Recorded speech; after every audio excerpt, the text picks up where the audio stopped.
कल आबाद ने अनाउंसमेंट किया था कि आबाद अपने कारोबार सारे बंद कर देगा, स्ट्राइक कर देगा, और आज से हमने अपने सारे कारोबार बंद कर दिए हैं। इसकी वजह यह है कि जो एनओसी दी जा रही है, जो डॉक्यूमेंटेशन हम अप्रूवल ले रहे हैं, उस अप्रूवल की कोई वैल्यू ही नहीं है और उन इदारों को कोई पूछने वाला नहीं है। तो हमने अनाउंस किया था कि आज से सारे कारोबार हम अपने क्लोज़ कर देंगे और आने वाले वक्तों में लाएअमल करेंगे कि हमें बताया जाए कि किस विंडो से अप्रूवल दी जाए, हम कौन सा इदारा है जहां से अप्रूवल ले। उसके बाद कोई एनजीओ, कोई और इदारा, कोई कोर्ट ना पूछे। ये गवर्नमेंट ऑफ सिंध का, गवर्नमेंट ऑफ पाकिस्तान का काम है लेजिस्लेशन करें ताकि आम आदमी की इन्वेस्टमेंट सेफ़ हो। अब जब बुकिंग हो जाए, लोग रह जाते हैं और ये बिल्डिंग टूटती है तो बड़ा मुश्किल हो जाता है कि आप कहते हैं कि बिल्डर के पास जाएं और वो पैसे देगा। उसने बिल्डिंग बना दी है, उसके बाद अगर आप ये कहेंगे तो मुश्किल हो जाएगी। तो ये जब चीज़ें पॉसिबल ही नहीं है कि एक आम आदमी की इन्वेस्टमेंट की हम सिक्योरिटी नहीं दे सकते, तो हमें कारोबार नहीं करना चाहिए। और आज से इसीलिए हमने ये कारोबार बंद किया है जब तक हमें बताया नहीं जाए कि हम कौन सा इदारे की वैल्यू है।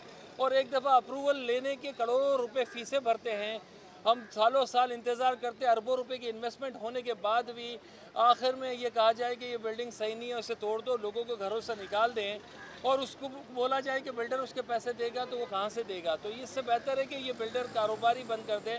अगर ये आबाद के बिल्डर वो बिल्डर है जो अप्रूवल को फॉलो करते हैं, जो अप्रूव करवाते हैं। इलीगल कंस्ट्रक्शन अपने ज़ोरों पे जा रही है शहर कराची में।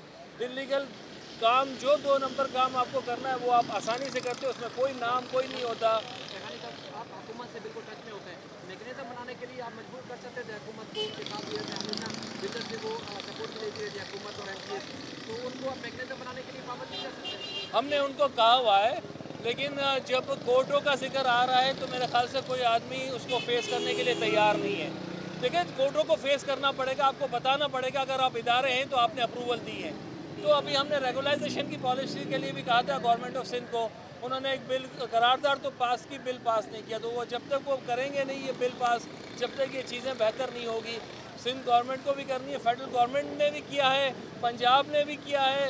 तो ये सब रेगुलाइजेशन पॉलिसी की है तो मसाइल हल हुए हैं। तो ये बहुत इंपॉर्टेंट है कि इस वक्त गवर्नमेंट को फ्रंट पे आके इन चीज़ों को फेस करना पड़ेगा। एडवोकेट जनरल को आना पड़ेगा, अटॉर्नी जनरल को आना पड़ेगा और ये बात करनी पड़ेगी। अगर आप बात ही नहीं कर सकेंगे और आपके डॉक्यूमेंट की वैल्यू नहीं है तो कौन यहाँ इस मुल्क में कारोबार करेगा। अच्छा, शेखानी साहब ये बता दीजिएगा कि इस वक्त जो सुप्रीम कोर्ट की तरफ से ऑर्डर दिए गए हैं वो उन इमारतों के हवाले से दिए गए हैं जिसके खिलाफ रिपोर्ट्स आई हैं और वो गैर कानूनी तस्वुर की गई हैं। इस पर आबाद के हवाले से क्या मौके पर क्या तहफ़्फ़ुज़ात आप रखते हैं? आबाद का कहना है कि जो ऑर्डर आए हैं उस ऑर्डर पे हम इत्तेफाक नहीं करते।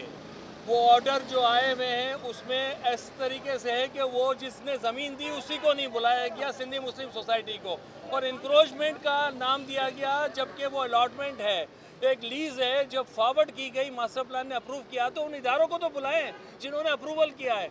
आबाद का कहना यह है कि जब इदारे आके अपनी रिपोर्टें देंगे तो पता चलेगा है क्या चीज़। तो अप्रूवल करवाना ही मसाइल हो गए मेरे ख्याल से। तो अब लोग कैसे आबाद में काम कर सकेंगे।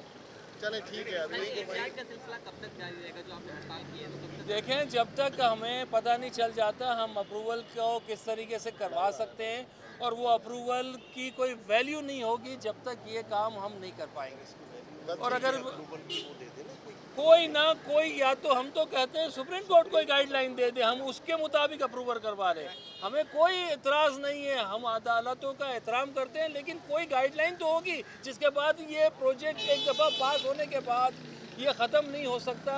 और वो इदारे ज़िम्मेदार, पास कराने का मतलब क्या है, क्यों जाते हैं किसी इदारे के पास? He is the responsible. लाखों करोड़ों रुपए फीसें देते हैं, उसके बाद भी अगर कोई जिम्मेदार नहीं है और ना उनसे कोई पूछ हो रही है तो मुश्किल हो गई है काम। आज आप इस महज पे पहुंचे हैं, आज आप इस महज पे पहुंचे, इसके पीछे रेवेन्यू डिपार्टमेंट है, आप क्या समझते हैं?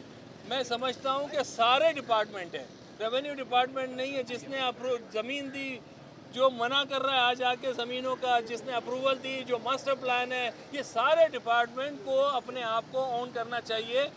वो अपने आप को ऑन नहीं करेंगे तो ये अब ज़रूरत क्या है इन अप्रूवल्स की। साहब ये बताइएगा, आप सारी बिल्डिंग पढ़े लिखे हैं, क्या 5 साल में एनओसी मिल सकती है, बिल्डिंग खड़ी की जा सकती है, फिर उसे रेगुलाइज करना राइट बनता है?